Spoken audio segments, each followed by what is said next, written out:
Bonjour et bienvenue dans le décryptage de la rédaction de ce lundi 2 mars. Aujourd'hui, à la rencontre d'une écrivaine en résidence à Taïwan.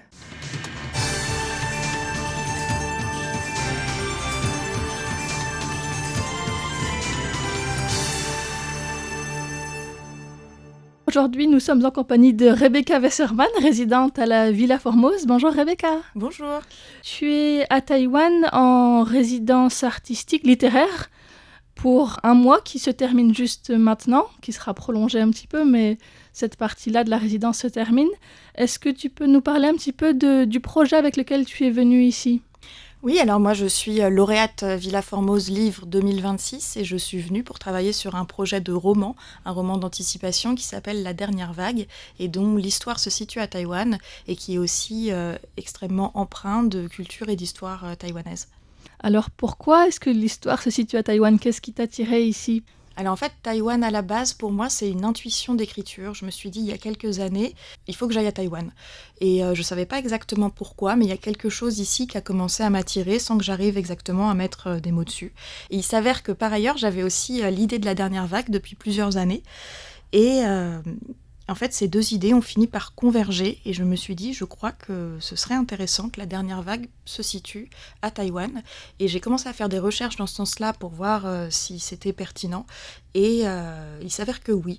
En fait, dans mes premiers éléments de recherche avant de venir ici, je me suis rendu compte qu'il y avait énormément d'éléments qui pouvaient résonner. Et c'est comme ça que j'ai décidé de postuler pour la résidence à la Villa Formose. Donc j'ai compris que tu avais fait plusieurs résidences dans d'autres pays avant et que souvent tu pars avec une intrigue dont tu as déjà un petit peu l'idée et tu t'inspires du lieu pour créer tout l'environnement, c'est ça ? Alors pas nécessairement, en fait ça dépend des projets et des idées. J'ai plusieurs exemples. Par exemple, j'avais fait une résidence en Suisse, à Malévo, au quartier culturel, parce que j'ai travaillé sur un projet de roman qui parlait de la fin de vie du suicide assisté, qui est légal en Suisse et qui est toujours en débat en France. Et donc j'avais besoin pour ça d'être en Suisse pour aller faire des recherches sur ce sujet. J'avais aussi fait une résidence au Sénégal, à Saint-Louis, pour écrire une pièce de théâtre jeune public. Et là, pour le coup, je me suis laissée complètement imprégnée par l'environnement. Je suis arrivée sans avoir d'idée, c'est-à-dire que j'avais un peu des thèmes sur lesquels je me disais, tiens, je pourrais peut-être écrire autour de ça. Mais vraiment, c'était très, très ouvert. Et c'était un contexte de résidence un peu particulier d'un concept francophone qui s'appelle 10 sur 10, où on a 10 jours pour écrire une pièce de 10 pages pour 10 personnages. Et en fait, cette pièce s'appelle La boîte de Sopi. Sopi, qui est un mot wolof qui veut dire espoir. Et tout ce qui se passe dans ce texte, c'est vraiment des choses qu'on m'a racontées là-bas, c'est du paysage de Saint-Louis, c'est des éléments que j'ai vraiment piochés sur place. C'est vraiment une pièce qui appartient à l'endroit où elle a été écrite.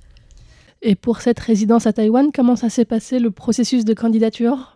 Alors à la base, pour la candidature, en fait, j'ai envoyé un dossier dans lequel j'ai parlé de mon projet, de la dernière vague, des thématiques de ce texte-là et de la nécessité pour moi de venir à Taïwan pour l'écrire. Et j'avais aussi présenté des possibilités d'ateliers, d'intervention ici, parce que dans le cadre de la résidence, on n'a pas d'obligation de résultat stricto sensu, c'est-à-dire qu'on ne doit pas avoir produit notre texte au bout d'un mois de résidence, et heureusement, mais on doit quand même faire une intervention par semaine pour partager notre travail, notre processus. Donc j'ai eu l'occasion ici de donner des ateliers de théâtre, des conférences, de lire des extraits du texte. Et après ce premier processus de sélection sur dossier, j'avais eu un entretien par visio avec le bureau français de Taipei et c'est suite à ça que ma candidature a été sélectionnée. D'accord. Et donc par rapport aux ateliers qu'il y a eu ici, est-ce que tu peux en parler un petit peu plus, les différentes rencontres avec le public ? Oui, alors je suis arrivée à Taipei au début du mois de février et 2 jours après, j'étais en train de donner un atelier de théâtre à la Taiwan Literature Base, qui est l'endroit où j'ai été accueillie en résidence, là où j'ai logé pendant un mois. Et c'était vraiment une formidable porte d'entrée dans ma résidence parce que j'avais accès à cet atelier de jeu théâtral. Moi, je suis autrice, mais je suis aussi comédienne. J'ai l'habitude de donner des ateliers d'écriture, de jeu.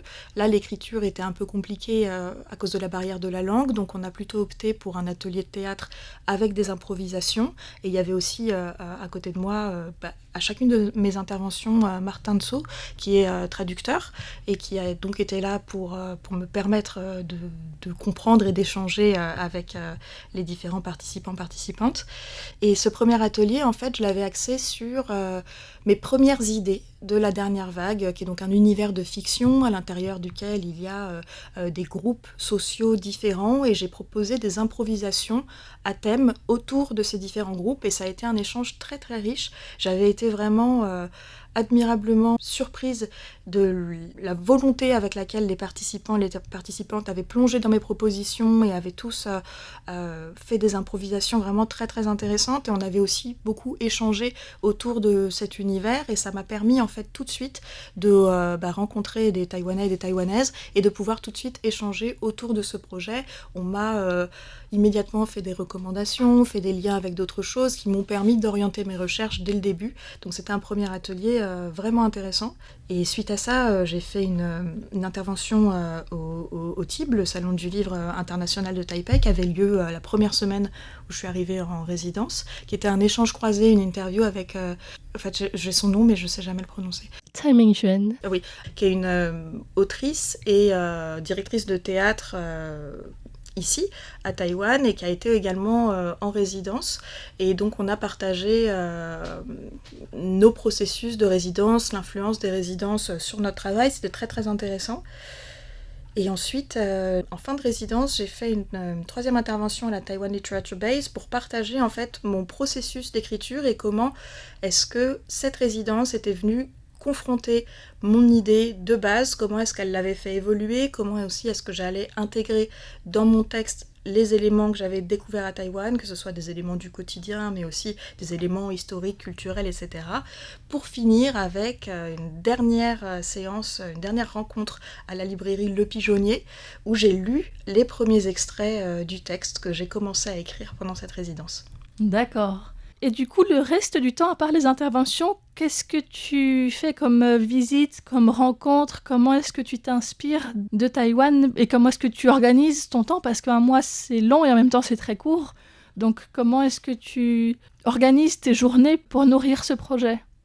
Alors, je suis absolument d'accord sur le fait qu'un mois, c'est long et en même temps, c'est très court. C'est-à-dire que je me suis quand même retrouvée pendant tout ce mois, toute seule à 10 000 kilomètres, en train de me dire, par quel bout le prendre, puisque j'ai toute une ville, tout un pays à découvrir, seule avec mon processus d'écriture et seule avec mes idées. En fait, mon organisation, c'est plutôt de ne pas être très organisée, c'est-à-dire que à la fois j'ai ciblé vraiment très précisément des choses que je voulais voir ou que je voulais visiter. Je pense notamment au fait de aller passer du temps dans la nature, parce qu'il y a une grosse partie de mon roman qui va se passer dans la nature ici, donc j'avais besoin d'aller voir la végétation, de sentir la température, le calme, le silence, les bruits de la nature, etc. pour pouvoir les écrire. Il y a aussi toute une partie de mon projet qui s'inspire, en tout cas qui va puiser sa source dans la Terreur blanche, la période de la Terreur blanche, et donc j'ai aussi été beaucoup sur des lieux liés à la Terreur blanche. Je pense au Musée national des droits de l'homme. Alors j'ai aussi visité le musée mémorial de l'incident 228. Je me suis beaucoup intéressée à cette période. J'ai aussi pris le temps d'échanger avec des gens à propos de l'histoire de Taïwan. Et il y a aussi toute une partie en fait très informelle dans mon travail qui consiste à observer les gens, observer la vie, et comme je peux le faire en général dans ma vie à Paris aussi pour écrire, c'est sortir et puis me laisser guider par mon intuition. J'ai vraiment passé des journées à ne pas savoir où j'allais et simplement me laisser porter d'un coin à un autre, errer dans cette ville parce qu'il y a vraiment plein de choses à voir, toujours quelque chose à découvrir, plein de micro-quartiers à l'intérieur des différents quartiers. Et en fait, j'ai vraiment eu la sensation que chaque coin de rue était un nouvel endroit à explorer. Et j'ai, dans ce processus-là, fait aussi beaucoup de rencontres informelles. Il suffisait par exemple de m'asseoir sur un banc dans un parc pour que des gens viennent discuter avec moi en me demandant ce que je faisais là et qu'on commence à échanger, parfois en anglais, parfois à l'aide de Google Trad, ça dépend, puisque moi je ne parle pas chinois, ce qui a été aussi toute une aventure pour moi d'essayer de trouver mes marques dans un environnement que je n'arrivais pas à comprendre directement quand on me parlait ou en lecture. Donc là, ton mois de résidence à Taïwan touche à sa fin. Tu nous avais dit que tu as commencé à écrire un petit peu la dernière semaine. Est-ce que tu veux nous parler de la suite de ton séjour à Taïwan et des projets pour la suite de l'écriture de ton livre ?